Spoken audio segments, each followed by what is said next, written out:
네, 저희가 앞에서 플러스 픽, 또 무픽 이런 전략에 대해서 알아봤는데 사실 이걸 할 때 가장 중요한 거는 임차인이 들어와야 된다는 전제 조건이잖아요. 예.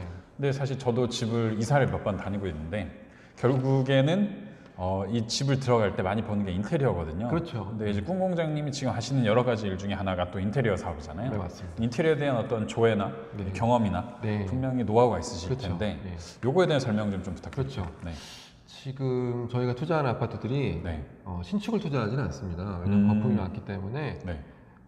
수익률이 나오질 않아요. 음. 한 채를 다 돈을 들이고 나면 저희는 손가락 빨고 있어야 되는데, 그렇죠. 예, 그러니까 투자 대비 얼마나 수익이 나오려면 네. 결국에는 물건을 화장을 해야 돼요.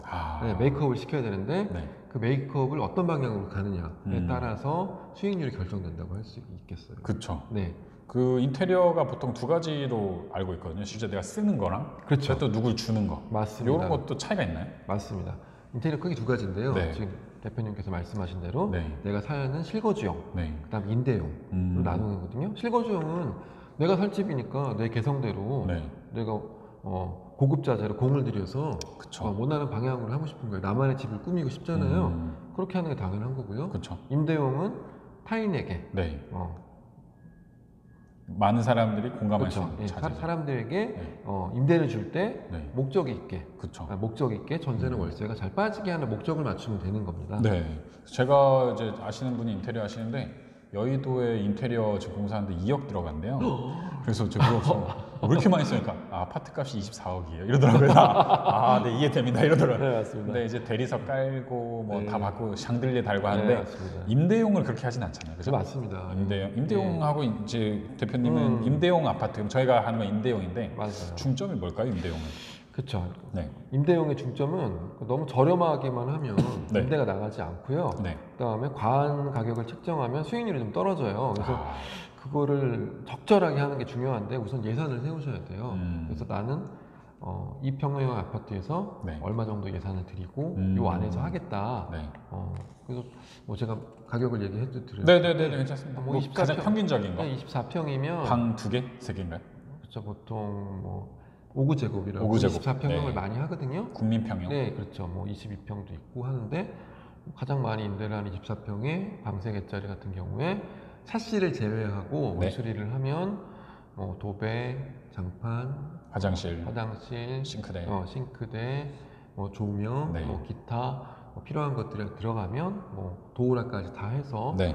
인터폰까지 다 해서 들어가면 저는 막 880만 원 정도, 880 정도. 네, 880만 원 정도 생각. 거기에서 뭐 현장에 따라서 그쵸? 살릴 거는 살리고, 그쵸. 아니면 어떤 뭐 추가 비용이 뭐 철거를 해야 된다든지 그쵸, 그런 그쵸. 게 생기면 더 하는데 평균적으로 그 정도 생각하시면 되겠어요. 네. 근데 사실 그 인테리어를 할 때 뭐 저희가 방송에서도 포인트가 있듯이 인테리어도 맞아요. 포인트가 있잖아요. 네네. 대표님 뭐 추구하는 스타일이라든지 네네. 뭐 중점을 두는 구역 이런 게 있나요? 네, 그렇죠. 임대용 아파트에서 네.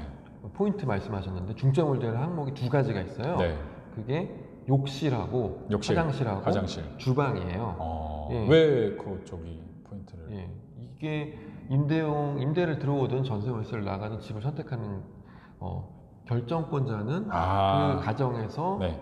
이제 여자다? 예, 주부가 되기 때문에 주부의 선택을 받으려면은 그 네. 포인트를 주방과 욕실이 마음에 들면 집에 살고 싶다는 분들이 많거든요. 그래서 남자는 네. 살림을 안 하기 때문에 네.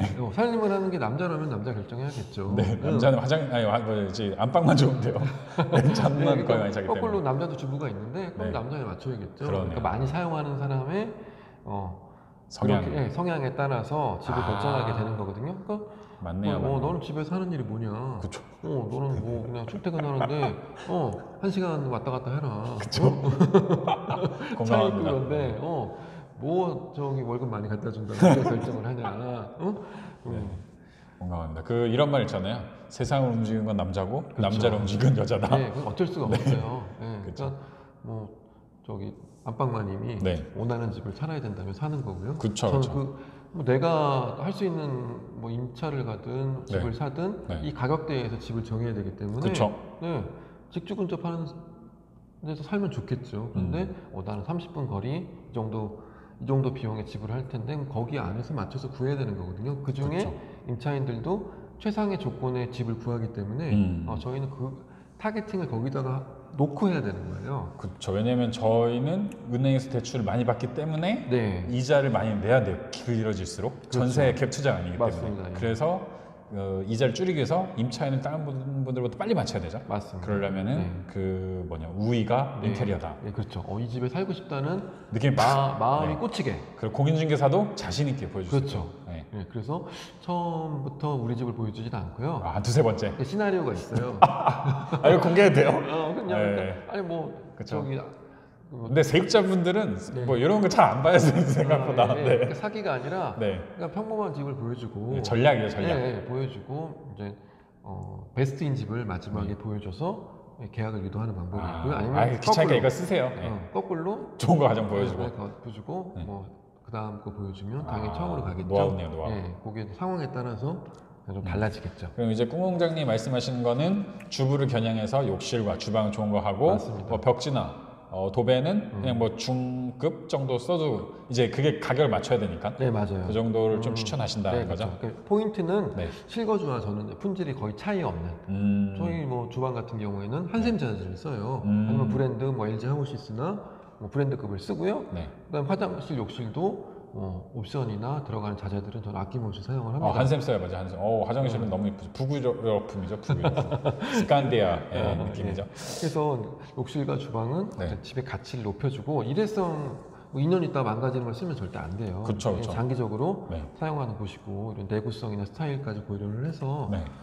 그러니까 너무 또 유행이 타면 안 되고요. 음. 그러니까 이게 유행이 안 타면서 오랫동안 봐도 질리지 않고 네. 그다음에 대중성도 잃지 않고 그래서 힘든데 뭐 이게 어떤 사람이 들어오느냐 타겟팅을 해야겠죠. 그리고 도배 장판도 말씀을 드리면 네.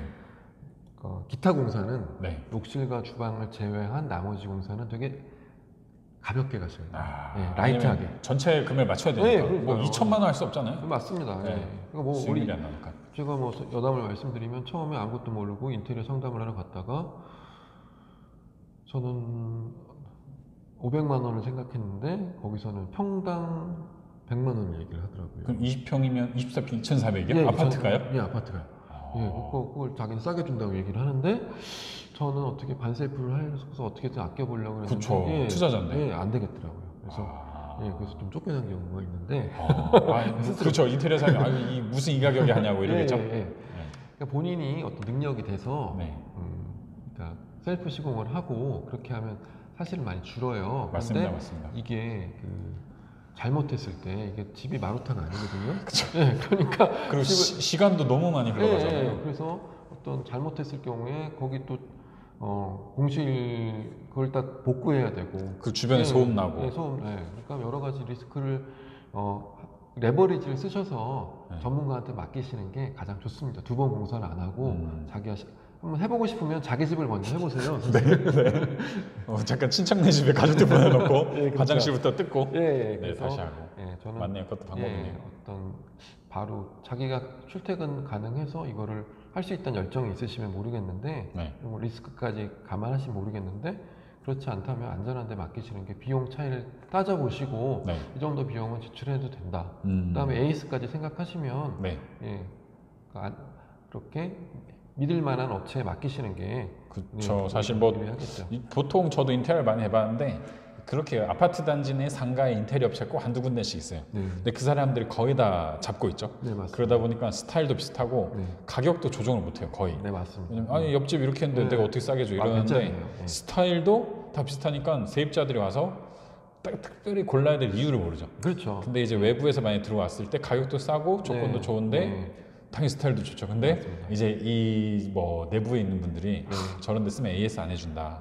뭐 하고 없어진다 이런 얘기 하는데 실제 저도 공공장님한테 인테리어 거의 다 맡겼죠. 거의 다 맡겼는데 다들 좋아하시고 AS도 이번 주도 또 하나 가시죠. 내차 때문에 제가 이제 요청을 드렸는데 제가 가기가 어려우니까 공공장님이 이제 그 있으신 날 좀 같이 가달라고 제가 요청을 드렸는데 또 바로 해주신다고 그러고 요런 게 사실 투자자 하면서 사업하는 입장에서는 굉장히 메리트 아닐까 라고 생각을 합니다. 뭐 대단한 건 아닌데요. 네. 그러니까 뭐 어떻게 보면 뭐 이렇게 운영하는 게 그 현장에 가지 못했기 때문에 네. 일단 불안 요소도 있고 네, 맞습니다. 그거를 제가 해결해 주는 거. 그렇죠. 예. 그런 게 더 중요하죠. 네, 맞습니다. 맞습니다. 그러니까 그래서 공공장님을 이제 여러 가지 방법으로 활용하셔서 대출도 받으시고 인테리어도 하시고 하시면은 좀 더 빠른 네. 에세트 투자 가능하시다라고 좀 생각이 그 듭니다. 중점을 정리를 하면 네, 중점을 둬야 될 거는 욕실과 주방이다. 네. 임대 인테리어라도. 근데 나머지 것은 과하지 않게 하는 게 중요하다. 네. 네, 그리고 그래서- AS나 이런 까지 맡겨주는 네. 데가 좋다. 네, 그리고 나머지 거는 과하지 않더라도 네. 그거를 아예 안 하는 게 아니라 네. 그러니까 뭐 색상의 조합이나 트렌드만큼 주지 않게 하셔야 돼요. 그리고 이거는 소모성 인테리어 파트거든요. 어차피 갈아야 된다. 네, 그렇죠. 뭐 저기 저렴하지만 주기적으로 재시공을 해서 그렇죠. 예, 임대를 빼야 되기 때문에 그러니까 보통 2년 정도 살다가 나가면 어떻게 좀 임대인이 손해예요, 살짝은. 그쵸, 이게 네. 가급적이면. 근데 경험상 새 집에 들어오시면 새 집이 다른 수리 안 된 집보다는 좀 비싸거든요. 근데 그분은 집의 상태나 가치를 중요하게 보시는 분이기 때문에 2년만 달랑 사시고 가는 경우를 못 봤어요. 보통 한 두 번 정도 예, 돌리는 그러니까 어떤 일신상의 이유나 뭐 직장에 옮겼다던가 꼭 그런 경우가 생기지 않으면은 조금 더. 4년 정도는 사시더라고요. 그러니까 엉덩이가 원룸에 비해서는 주택이 그쵸. 굉장히 회전율이 원룸 같은 경우에는 만기 되면 칼같이 가는 경우가 많아요. 그렇죠, 네. 맞아요. 예, 그래서 연장하는 경우가 거의 없죠. 네, 그러니까 그 소모성 인테리어 파트는 주기적으로 재시공을 했는데 그 비용이 크게 들지 않고 그 재시공을 통해서도 집의 상태가 베스트, 새 집처럼 유지가 돼야 돼요. 네, 그러려면 집중과 분산을 통해서 포인트를 잘 아시고 방향성을 알고 하셔야 된다는 거죠. 24평이 좋은 게 그거 같아요. 신혼부부도 살 수 있고, 맞아요. 그다음에 자녀가 초등학교 때까지도 살 수 있고, 네. 한 명도 살 수 있고, 두 명도 살 수 있고. 그렇죠. 근데 좀 크면 불편하긴 한데 네네. 또 사시는 분이 있긴 있어요. 네. 그래서 이사를 30평대 갔다가 자녀분들 결혼하고 나면 또 옮겨요. 24평. 네, 맞아요. 그래서 연령대가 되게 다양하죠. 네, 그리고 맞습니다. 요즘에 좀 제가 특이했던 게 미혼모나 외국인 분들도 꽤 많이 들어와요. 아, 그러셨어요? 그래서 와 이게 좀 정말 많은 분들이 찾는 평수다 네, 라는 맞아요. 생각을 좀 하게 됐습니다. 네. 제가 오늘 인테리어나 요거에 대해서는 여기까지 얘기를 좀 했고요. 또 다른 주제인데 이런 인테리어를 했어도 사실은 요런 거 있잖아요. 물량 앞에 장사 없다. 이런 말 맞습니다. 있잖아요. 네. 홍공장님 자주 쓰신 말씀이신데 집값이 정해진 핵심 원리 이런 네. 거에 대해서 좀 이야기 좀 해주시죠. 그렇죠. 집값이 정해진 핵심 원리를 모르고 투자를 한다는 거는 그냥 운에 맡기는 거다. 투자가 네. 뭐 어떻게 보면 투기죠, 도박이나 그쵸. 로또죠. 이거는 뭐 방향도 모르고 투자를 하면은 그쵸. 예, 이게 잘못되면 내 책임인 거예요. 그쵸, 예, 그쵸. 그러니까 저는 여러 가지 정보나 방향성을 드리지만 최종 판단은 본인이 하셔야 돼요. 그래서 투자의 리스크를 모르고 들어가신다는 거는 위험하죠. 예, 저처럼 이제 역전세 대첩을 맞을 수 있는 그 롤러코스터를 타시는 거예요. 그러면 핵심은 네, 핵심은 네. 인구는 일정해요. 늘어도 네. 뭐 2%, 3%, 많으면 5%. 1년에 네, 그렇죠. 그거 이상 늘기는 어렵거든요. 근데 네. 아파트가 이제 건설사에서 많이 지어서 입주할 때 아파트가 남아돌면은 네. 분양을 많이 하면은 아파트가 남아돌잖아요. 그쵸. 이게 예. 그러면 수요와 공급에서 공급이 많아지는데 상품이 널려 있는데 기존 아파트들은 시세가 싸지죠. 깎아질 수밖에 없어요. 그쵸, 그쵸. 예, 그래서 기본적인 수요 공급을 아시면 그게 공개가 되어 있어요. 요새는 정보가 많기 때문에 그래서 요 기본적인 입주 물량은 3년 단위로 지역별로 공개가 되어 있기 때문에 한국감정원에 네. 있는 것 같아요. 네, 네. 그리고 여러 가지 앱들도 많고 네네. 예. 고객노노나 네, 뭐 그렇죠. 여러 가지 있죠. 너무 많기 때문에 정보 활용하는 거는 네. 자기가 그 노하우만 아시면 그렇죠. 아주 어렵진 않습니다. 그러니까 입주 물량을 보시고 가격이 많이 오르지 않는 곳을 선택하시면 그러니까 가격이 최소한 빠지지 않는 곳을 선택하시면 네. 잃지 않는 투자를 할 수 있습니다. 네, 사실 그 워렌 버핏이 뭐 수익률을 계속 높여가는 게 어떤 투자를 해서 확 올라가는 게 아니고 잃지 않는 거를 계속 쌓아가다 네, 보니까 맞습니다. 그렇다고 하시더라고요. 저는 잘 모르는데 그래서 대표님도 아마 그 갭 투자로 공격적인 걸 하다가 그렇죠. 이게 한계가 있구나. 네. 그래서 방어적인 걸로 가다가 사실 방어적인 게 아닌 게 되죠. 그렇죠. 예, 그런 게 되지 않나. 예, 그런 말이 있잖아요. 내가 사면 네, 떨어지고 또 그 다음에 남이 사면 아무도 오른다. 모르고 하락을 버티지 못해서 극한까지 가서 바닥에 팔면 네. 이제 오른다. 그런 말이 있잖아요. 이런 케이스는 예, 왜 그런 걸까요? 이거는 뭐 남이 사서 오르는 걸 보고 네, 쫓아가는 투자. 뒷공문이 그렇죠. 예. 막바지. 예, 상투를 잡고 마지못해서 예. 이제 바닥에서 버티다가 팔게 되는 이런 거는 부동산의 기본적인 봄, 여름, 가을, 겨울에 시세 흐름을 전혀 모르고 매수와 매도를 반대로 한 거거든요. 많죠. 네, 맞아요. 근데 왜 그렇죠? 보통 투자를 많이 안 해서 그런가요? 많은 분들이? 아니면 어떤 그런 시간대나 이런 방법을 많이 몰라서 그런가요? 예, 그러니까 이건 자기가 네. 기초적인 공부를 하지 않고 네. 부동산 시장에 뛰어드는 거죠. 예, 어디가 좋다더라, 여기 오른다던가 네. 그 말만 믿고 이미 올랐으면 그 지역은 메리트가 없는 거예요. 그쵸. 과감하게 아웃시켜 버리셔야 돼요. 제껴 버리셔야 돼요. 이미 올려서 얼마나 더 오르겠어요. 그렇죠. 네.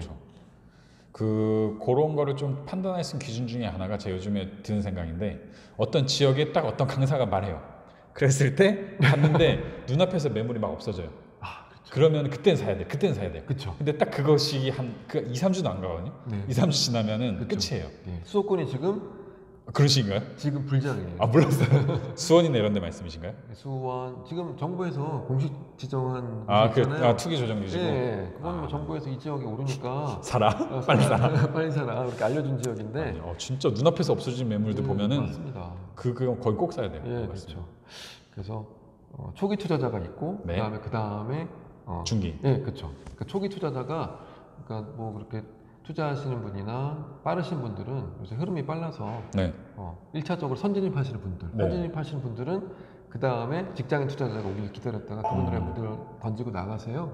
그 다음에 실거주주. 예, 그게 그러니까 외부 투자자를 외투라고 그러고요. 지역에 사는 사람 내투라고 그러는데 네. 이게 서로 반대예요. 아. 그래서 외투가 한번 이렇게 많아지면 내부 투자자 거의 사질 않거든요. 그러다가 내투가 올라갈 때 그러니까 외부 투자자들이 팔고 나올 때 실거주한테 팔고 나오면 그때부터 하나. 약간 거기 같네. 천안의 불당동 느낌. 맞습니다. 네, 네. 불당동이 외부 투자들 많이 이빠이 사놓고 보니까 이제 실거주자들 이거 좋은가 보다 하고 네, 그렇죠. 들어가는 그런 상투를 느낌이죠. 잡게 되는 거죠. 지금도 오르고 있나요? 저 잘 몰라서 그런데 지금 이제 멈췄나요? 그러니까 지금은 이제 투자라는 게 아니라 실거주장이에요. 거기 갭 투자를 한다 그러면 3억 4억씩 들여서 갭 투자 투자를 하면 천안 말이 안 되는 거죠. 어렵죠. 그러니까 일생에 네. 한 사람이 부동산을 사고 파는 걸 몇 번이나 할 수 있다고 생각하세요? 저 같은 경우도 거의 30년 만에 처음 했고 그다음에 사회생활 하면서는 조금 많이 했던 것 같아요. 좀 티 안 나게 쓰고 보통 한 10년? 15년? 그렇죠. 보통 평균적으로 네. 8년, 10년? 네, 그 정도를 거주를 한다 그래요. 약간 어떻게 자녀가 커가는 약간 그 시기에 맞춰서 바꾸는 건 그러니. 그러니까 신혼부부일 때, 아니면 직장인일 때, 결혼하기 전에 싱글일 때 전월세 사시다가 10년 뒤에 결혼하시고. 그러니까 신혼부부 결혼할 때 사면 그나마 난데.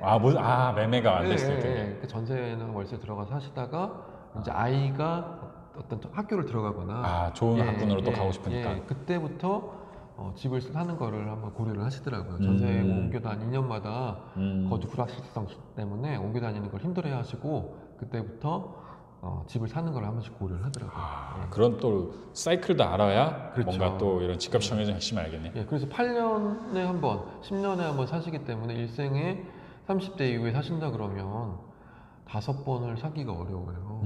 그렇죠? 그렇죠. 그러니까 뭐 70대에 집 사서 옮기시는 분은 어렵죠. 없으니까요. 5번 사기는 어려운데 그래서 일생에 몇 번이 안 되기 때문에 내가 산 부동산이 오르거나 하락한다, 특히. 그럼 그걸 운명으로 받아들여요.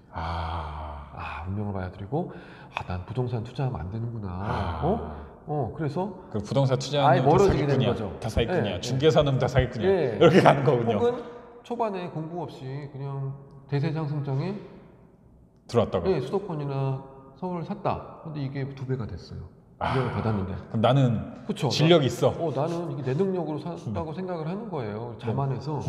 또 엄한 지역에 투자를 하게 되는 거예요. 그래서 자만해서 서울 거 팔아서 그렇죠. 수도권 사죠. 그래서 그걸 팔아서 20억짜리 올라가는 거예요. 그러니까 자만해서 돈을 다 많더라고요. 잃게 되는 경우도 허다하고요. 그렇죠. 그러니까 좀 어떻게 보면 가장 중요한 거는 제가 이렇게 지금까지 얘기한 투자 스킬보다는 자산으로 버는 돈을 지키려면 자신의 부의 크기, 수각의 크기를 키워야지.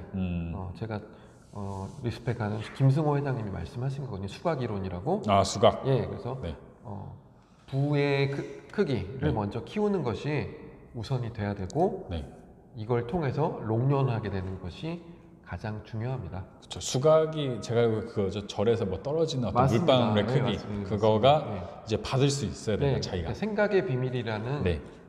책을 통해서 저는 읽게 됐는데요.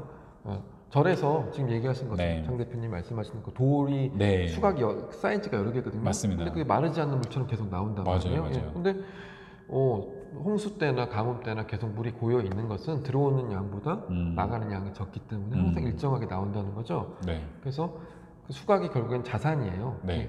개인, 그러니까 개인의 능력이나 수입에 따라서 수각의 크기가 결정돼, 깜냥에 따라 결정된다고 하거든요. 근데 자신이 깜냥이 안 되면 수각이 빨리 마르는 거죠. 그걸 이제 마르기 전에 빨리 체크하고 네. 줄일 건지 늘릴 건지 그렇죠. 판단을 그래서 하셔야 된다. 우리가 이제 수각의 크기를 늘려야 네. 내가 최소한 소비 통제를 하고 네. 들어오는 것보다 나가는 걸 줄여야지 이 수각이 커질 수가 있는 거예요. 맞습니다. 네. 또 오늘 또 마지막으로 마지막 아니는데 이 다음 거였는데 이 김성호 회장님 이야기로 또 저희가 인테리어하고 실제 어디다 투자해야 되는지 이런 부분에 좀 얘기를 나눴는데 이제 결국에는 이제 또 강 대표님이 다음번 강의를 하시잖아요. 맞습니다. 강의 때 누가 들으면 좋은지 그 다음에 그분들이 투자하고 싶을 거 아니에요. 네. 어디에 투자하면 좋을지 네네. 이 부분에서 마지막으로 또 이야기를 한번 나눠보도록 하겠습니다. 네, 벌써 마지막이네요. 네.